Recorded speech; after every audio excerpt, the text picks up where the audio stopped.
जेतेबेले मु जीएसटी रो कथा कहा जाउची सेतेबेले घरर खर्चरे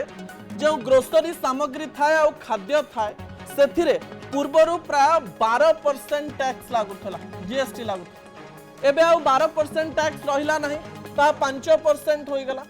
अर्थात आपण जो पैकेज्ड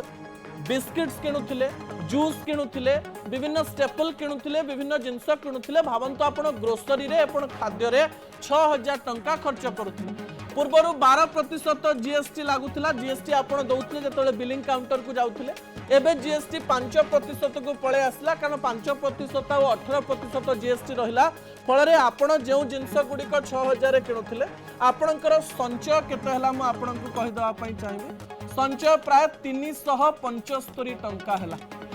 आपण जदि साबुन आणुचंती शरीर सफा पाई आपण जदि डिटर्जेंट पाउडर आणुचंती आपण जदि क्लीनिंग जिनस आणुचंती जहा तळ सफा करबा पाई किंबा वॉशरूम सफा करबा पाई आपण सेथिरे जदि प्राय मासकु 1500 टंका खर्च करूथिले पूर्वरु एथिरे 18% जीएसटी लागुथिला दर्शक एई 18% जीएसटी कमी 5% को आसुची फଳରେ आपण एई 1500 टंका जदि देखिबे घर सफारे आपण सेथिरे प्राय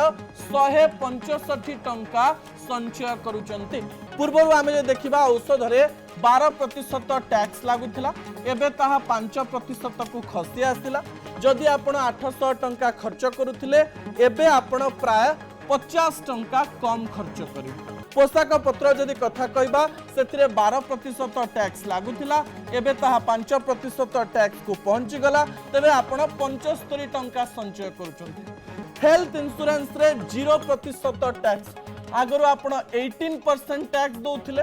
एबे आपण सेथिरे 0% टैक्स देबे 0% टैक्स देबे अर्थात आपण जो स्वास्थ्य बीमा 1200 टंका दउथिले एबे सेथिरे आपण सीधा स्थलख भाबरे 183 टंका संचय करबा पई जाउचंती पूर्वरु पेन पेंसिल खाता रे आपण को 500 रे 12% टैक्स दबा पई पडुथिला एबे 0% आपण टैक्स देबे फଳରେ आपण 54 टंका बंचेबा पई जाउचंती दर्शक बंधु।